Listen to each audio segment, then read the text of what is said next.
morning.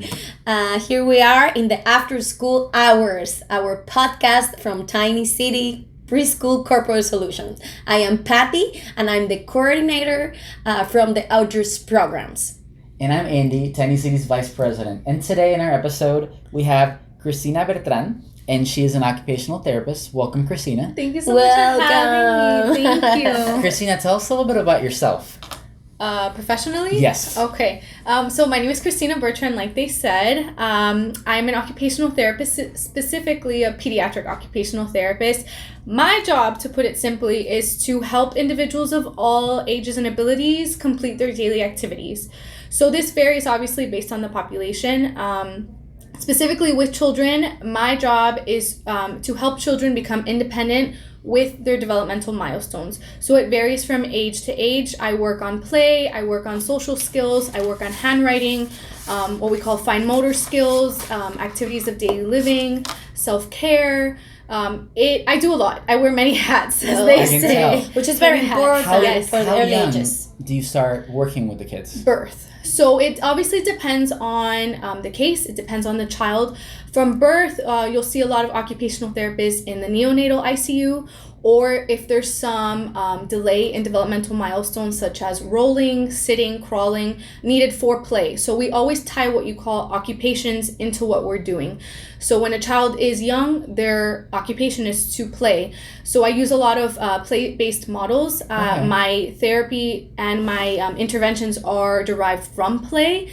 And one of my passions is helping children become independent in their academic functioning. So that's one of the areas that I'm specialized in, is helping children become independent, whether it's with handwriting, whether it's with social skills needed to interact with other children at the preschool level, or it could be as helping a child work on their fine motor skills needed to button their pants if they're going to the bathroom in school.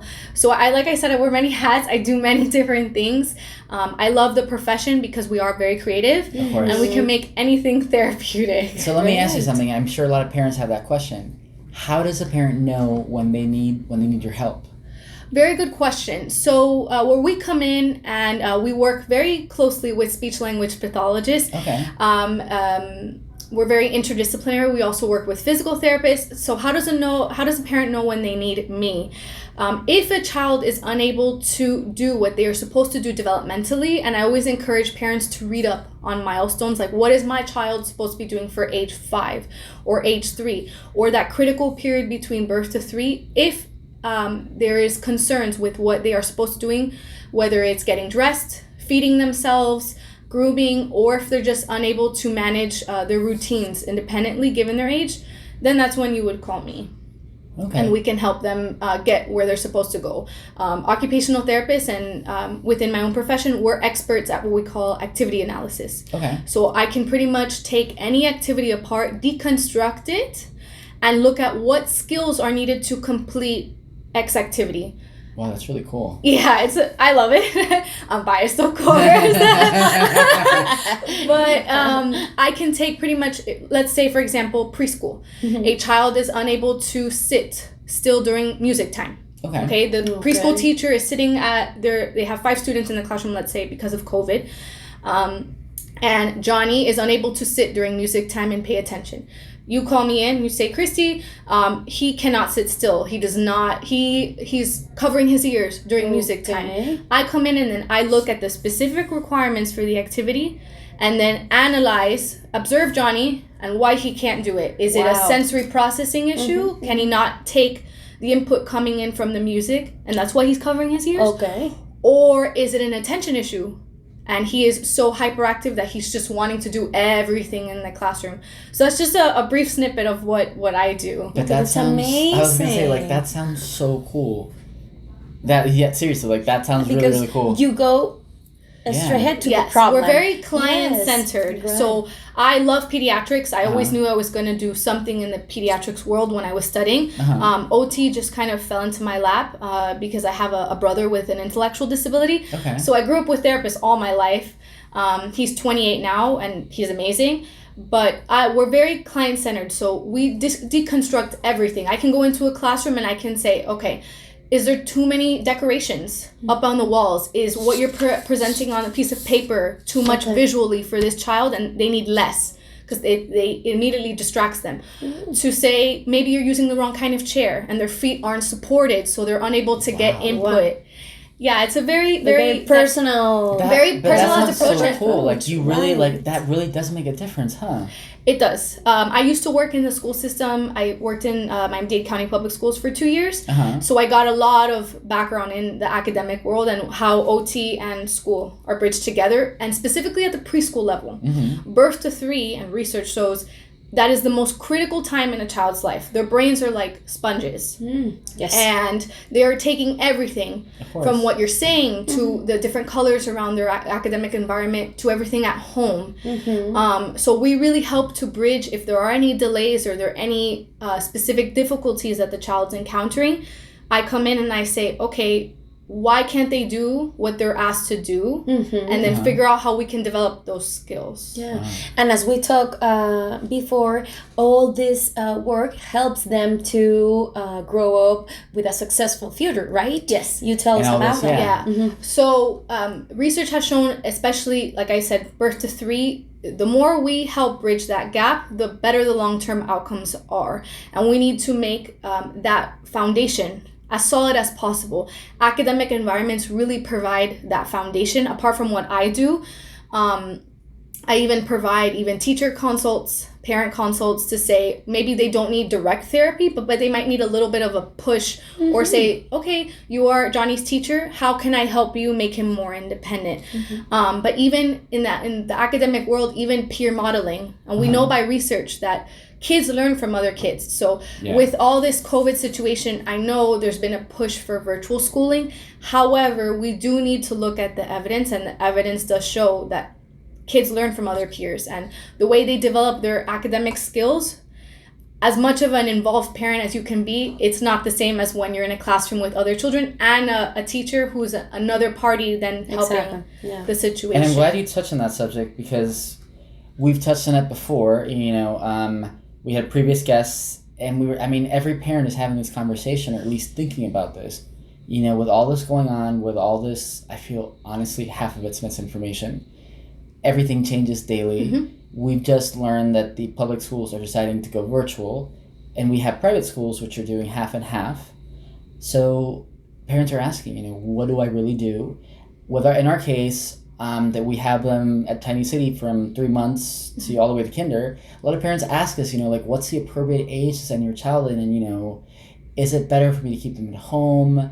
And I've always told parents, because that's like other parents have told me, wow, like my kid is, in comparison to other kids that stayed at home, it's crazy how different it is, because you're right, kids do learn from kids, huh? And that's a very important decision. So I understand the concerns. I really do. As a healthcare professional, I understand the precautions. I understand why parents are scared. There has to be a balance. So you obviously have to feel comfortable in whatever school, whether it be Tiniciti or any other preschool or elementary, middle, high school, with what sanitary precautions are taking into place. However, going to school is so important, and you're learning. It's not the same to learn from mom and dad, where you have your own routine as a family, versus in a more structured environment. And like you said, kids learn from other kids. So the exposure that they get from other peer models, their developmental skills go through other challenges that they won't face at home. It's not to say that parents can't work with their kids at home, but especially when you're coming into the area of a full-time mom, also trying to be a full-time homeschool teacher and a babysitter and just a woman. It's a very big challenge, and they're the hybrid model isn't bad. I think, especially at the high school level, they are doing the right thing, because they have so many students. When you have a high school that's 4,000 students, it's impossible to go back full time. But statistically and even research-wise, you have what you call like social reciprocity, so the reciprocal exchange back and forth. And kids learn from that, whether it be with other adults. It's not the same if Patty has a daughter and her learning from her own mom versus her teacher. Very different interactions. Yes. And even the interactions children have amongst themselves. They learn communication, and it's different communicating with a 3-year-old to a 3-year-old versus a 3-year-old to mom and dad. It's very different. Which is funny because I have to say that so every once in a while I will go to schools. Oh, actually, so by the way, to our to our Instagram viewers. Yes, we need to make like a little pause. We always have to make a little pause. Thank you so much for staying with us. For the rest of the interview, please click on our link. To that's continue in our bio with this interview, yes. And join us on YouTube to see the rest of this interview. Thank you. So back to this conversation. So I see little kids. Wow, I think I just lost my train of thought. These things. See, this is very informal. Multitasking. Exactly. Multitasking. I know there was a point to this. We were talking about school. Yes. No, I totally lost my train of thought. Well, I want to ask you, besides the precautions that the school need to have to give them like safety place, what do the education need to have to guarantee success in the child's future? Oh, very good question. I love this question. So many different things. You're talking about many different areas. I'm sure. One, you always want to provide what we call a sensory-rich environment, meaning that the child has a ton of exposure to different textures, different environmental stimuli, and different play experiences. We see a lot, especially in pediatric practice, a lot of parents who are scared of things like paint. Shaving cream, sand, different textures because they're afraid of the child getting messy. Even things like at the academic level, providing them the ability to be independent with snack time. Even if they do get messy, that's okay. But it really helps. Process? Yes, it is. It's part of the process. But a lot of parents, believe it or not, I get a lot of kids in the clinic who are lack of exposure cases. Yes. Where the parents freak out every time that they're messy. Oh my God, no! And then the kid is screaming in a corner the moment you present like colored cotton balls. I kid you not, I've seen it all. No, I believe it because I was one of those kids. My mom, like I can remember that my mom said that she was so like such a freak about it that if I was in the sandbox, every time I put my hand in the sand, my mom had to wipe my hand. Right. Wow. So yeah, and even it's crazy, right? Yes. It's mind-boggling. Even things like putting mitts on babies has been shown to decrease like their tolerance to textures in their palm, because what you're doing is you're keeping them like this, and if you're keeping like that all the time, you're basically like, that's why they say so important to talk to your kids when they're in the womb, music when they're in the womb, reading to your kids when they're born. It's important to stimulate all of their senses. So that's huge in the academic setting. Apart from that, it's just allowing them to have different exposure to materials. If you're working on things like pre-writing, having them do it on a chalkboard, on a table, different textures, because it allows the brain to carry over that skill across various mediums. Very important. You'd be surprised how many schools don't do that, and it's just paper and pencil, and then they'll come to me because the teacher is concerned about their pencil grasp, but they don't really have exposure to learn anything else versus just your standard number 2 pencil. So that's also very important. And even things like books, which are taken for granted. You'd be surprised how many classrooms I've walked into and the child isn't even, they're so structured that even open play and having the child go, if they want to go read a book or at least look at the pictures, allowing them to do that. Or that's why earlier, especially in later 90s, 2000s, Montessori schools became so popular because parents wanted their kids. Yeah, the open system, right? The creativity and all that, but there has to be a balance, right? So you're allowing open play, but also structure. Structure is very important. We have to explain to a lot of parents. So our curriculum, which is Howard Gardner one, during the morning hours, we do have a structured one in the afternoon. It's play, but really it's almost like organized chaos, like it looks like there's no that there's no structure, but really the structure is having them interact. And a lot of parents will call us like, my kid's playing. Kid's playing, that's how they learn, but I think they come from a point that that's what they think kids aren't learning, because I think when you get to a point where you're an adult, it's just your perspective changes. It's like the other day somebody asked me like, what do you do for fun? And I'm like, I can answer this question. I went blank. And I was like, I can tell you a million things. But of course, like as you progress in life, like you think, everything has to have and then game. Right. A goal. A right? goal. We're And programmed you that don't, way. and you're brought to believe, having fun, especially in this country, unfortunately, like you're in a cycle where you work so much, that you only take vacation when you retire, and so Yeah, and you feel guilty. Yeah, exactly. Literally. Exactly. And Oh so my to see your God. child do this, I think a lot of parents are like, Happens. you're wasting your time. Yeah. And really, from what you've told us, it's vital. It is. Play is the most important thing for a successful long-term outcome.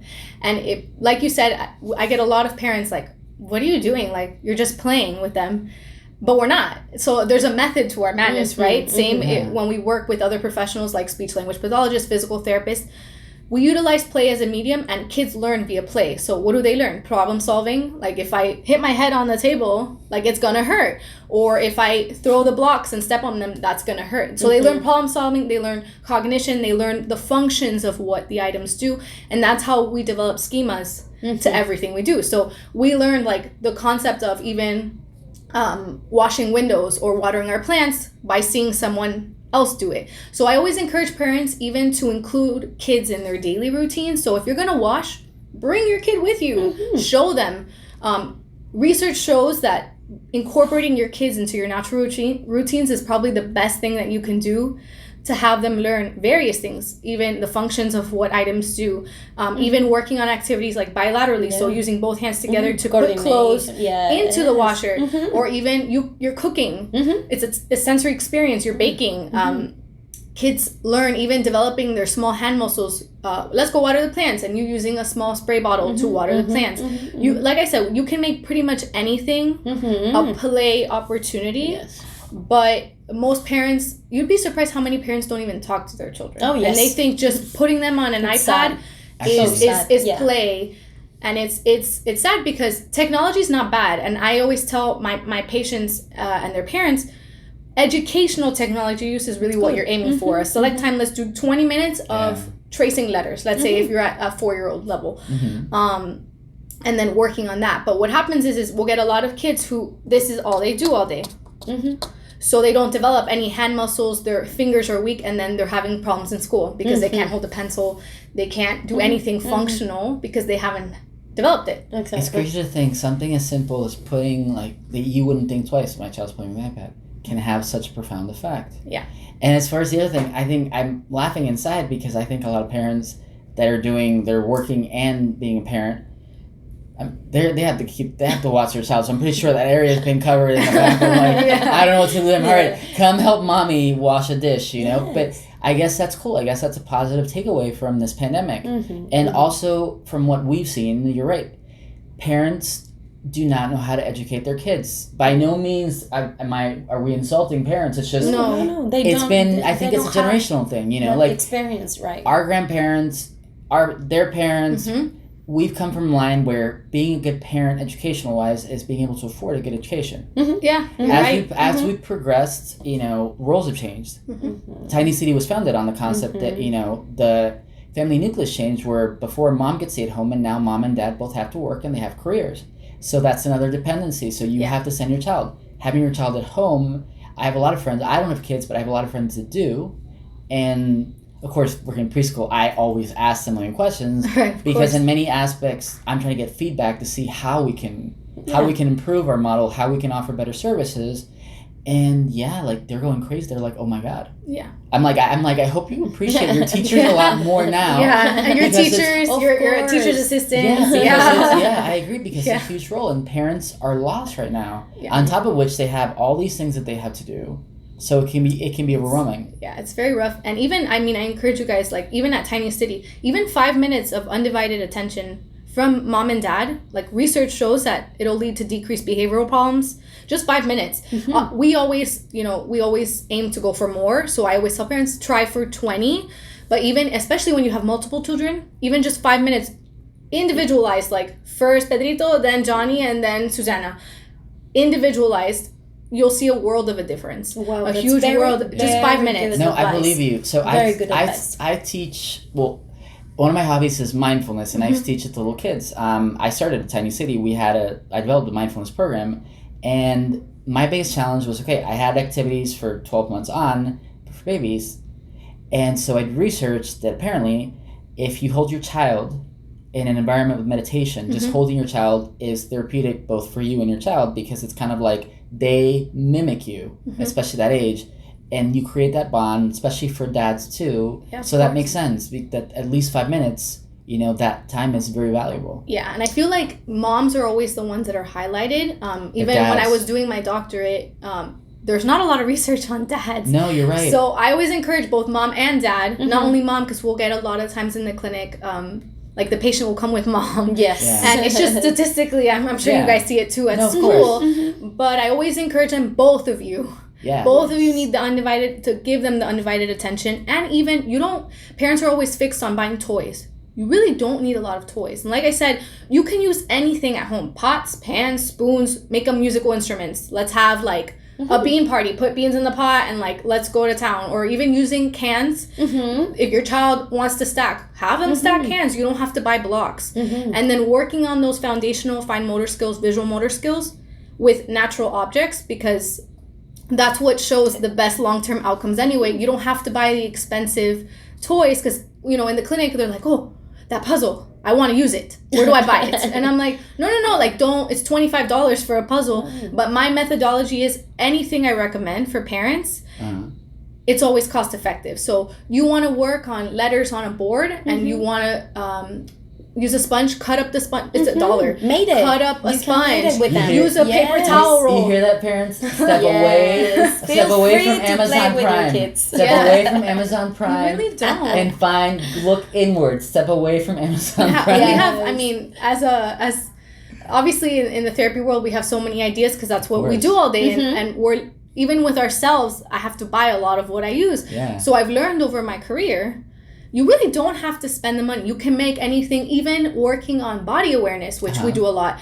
You can make a person out of a toilet paper roll and straws and just color it yourself. You're working on fine motor. You're working on where their body parts are in space with a very cost-effective way. And even in classrooms, I always encourage the teachers, you can make macaroni art. I know, very, very old school. Oh, no, but of course. But it works. You're exposing the child to a sensory-rich experience. You're working on body awareness and working on, let's say, making a person for Halloween out of cotton balls, or even like straws to make a little skeleton, let's say, if you want to celebrate the holiday.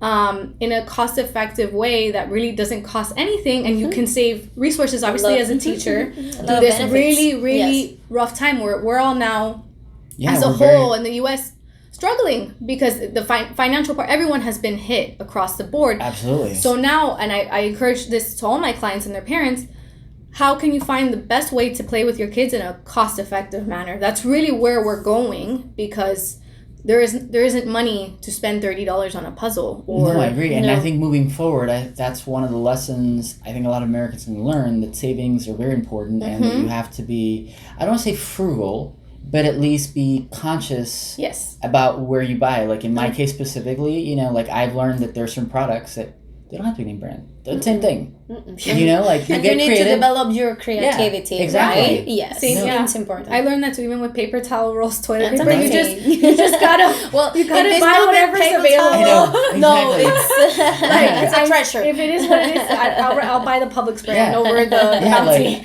Does it serve the purpose? Yes. Does it solve the problem? Yes. But even saving all that, like when you're done with them, I tell parents, save it.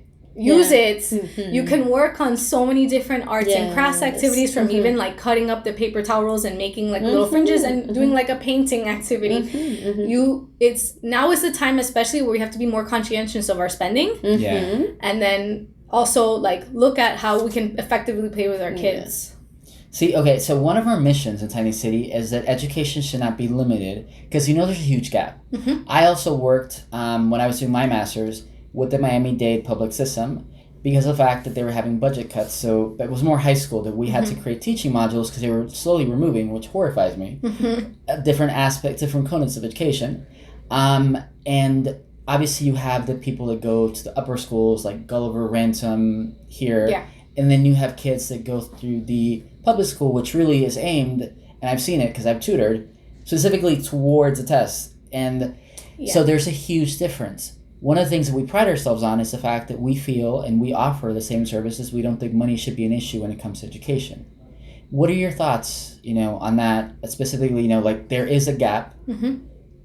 Everybody should be allowed to have the same education. Of course. I think it's a huge disservice, not even only here in Miami-Dade, but across the country.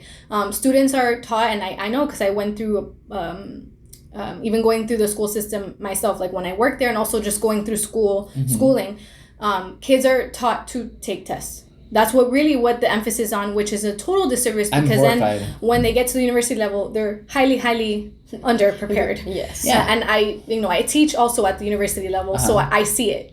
I see the academic writing, and it's basic level. Yeah, of course, because teachers, they don't have motivation. And again, one of the things I hope that's going to come out of this pandemic is a new appreciation for teachers, because really they're shaping adults. Yeah. And if you teach somebody based on taking a test, life doesn't work that way. Mm-mm. You're, especially now when we're seeing it, you're forced, to have these amazing skills where the task that you knew was A, B, C is now A, C, X, C to get the same even with thing. the changes in the mathematic curriculum, what was before now Common Core, you present other challenges to the kids, and parents aren't able to teach their kids how to do math. Even when I worked in the school system, I remember I sat in a kindergarten math classroom and I had no idea what was going on because of Common Core. Yeah, because it uses an algebraic method at a kinder level when developmentally they're not ready. I think education honestly should be universal. I think they really need to take a step back, like looking at the curriculum, and I always encourage schools and teachers and administrators that I've come into contact to look at development. Because a lot of the curriculum that's being pushed on them is not developmentally appropriate. And this should be education should be a thing where you should not have to be of a higher SES to obtain. And it's unfortunate that if you look statistically, the most educated people in the country came from higher SES. And again, I was very fortunate as well. My parents came from that mentality you were talking about, where education was their number one, and my mom especially always strived for us to go to the best schools, and we were very fortunate. And I think it had something to do with I'm a doctor. I have made something of myself, but I come from that background. But I think that's also a huge issue apart from Algo pasó, pero tranquilos. I think just financially, I think it's one of two things: the lack of access to education in lower SES, and also the lack of access to appropriate education and developmentally appropriate education. Now, I know moving forward, budget-wise, a lot of, and I always reference, because of the fact that obviously we have two preschools, and I always try to speak on my personal experience. I know that moving forward, money is going to be, I don't want to say tough, tight, because of the fact that I don't want to put that affirmation, but it's going to be an issue. One of the conversations we're having, and obviously the common goal here is about, having preschools at the headquarters of all these different companies. Obviously there's a gap, the person you hire to maybe the male person, as opposed to the CEO of the company, there's a huge gap. Of course. But we feel that gap should not deprive a child of those very important years, which is why we're such advocates of having that there, so that employers can offer that service, whether you're the male person or you're the CEO of the company. I completely agree, and I think there's a huge gap there, especially with nurses. Now that the highlight obviously has been on first responders, being even more present in their child's life. So mom has a break or dad has a break, I can run downstairs and go see my child. Grab a coffee from the cafeteria and then go run. I think that's a great idea, and I think it would benefit both the quality of life of the child and the parent too, because I feel like a lot of parents feel guilty because they are more educated and they did make a career, but with that comes a trade-off of not being there. Less stress, more more family life. Well, now with the pandemic, a lot of parents, one of the reasons I think we've gone down in numbers is because of the fact that they're far away. So it's oh my God, my child. Yeah. I'm not a dad or a mom, and I really want to highlight the fact that dads are just as important as moms are. Yeah. They're very underrated, but really they're just, I've seen Patty's husband. I'm going to give as an example because I know him, Jorge. It's such an amazing dad. Dads play such a huge role and they're not acknowledged as much. Yeah. But in the new family model, they are very much, they're more active, and it's a wonderful thing. They But- share more time. Yeah, Well, and it's Jorge just- shared more yeah. time with Yeah, Jorge I've seen your Isabella. husband with Yes. your kids, and it's This is just another it's a beautiful role. thing. Yes. Yeah, and it's a beautiful thing, and it's obviously counterpart. So again, my thing is, I feel that parents feel safer sending their kids to preschool when it's right next to work. Yeah. You know, And Their they can be productivity. there, right? Of course, and their peace of mind, honestly, Yeah. with safety and everything. Yeah. Yeah, Well, of course. well, I hate to say this, we want to. I could have this conversation with you for hours, but we have to wrap up. Thank you. Thank you so much for being Christy. here. Oh, thank you for It was- inviting me. It was a no, pleasure. Yeah, a pleasure for us. If Thank you if you one last message to our audience, anything like a takeaway from this conversation.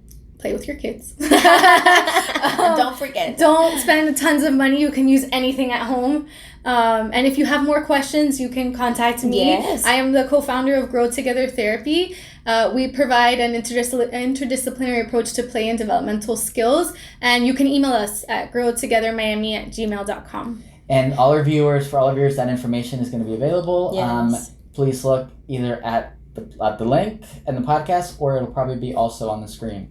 Thank you guys Thank so you. much Thank for you for joining having us us. and for being part of our show. Take And care. see you soon. Bye. Bye. Thank you.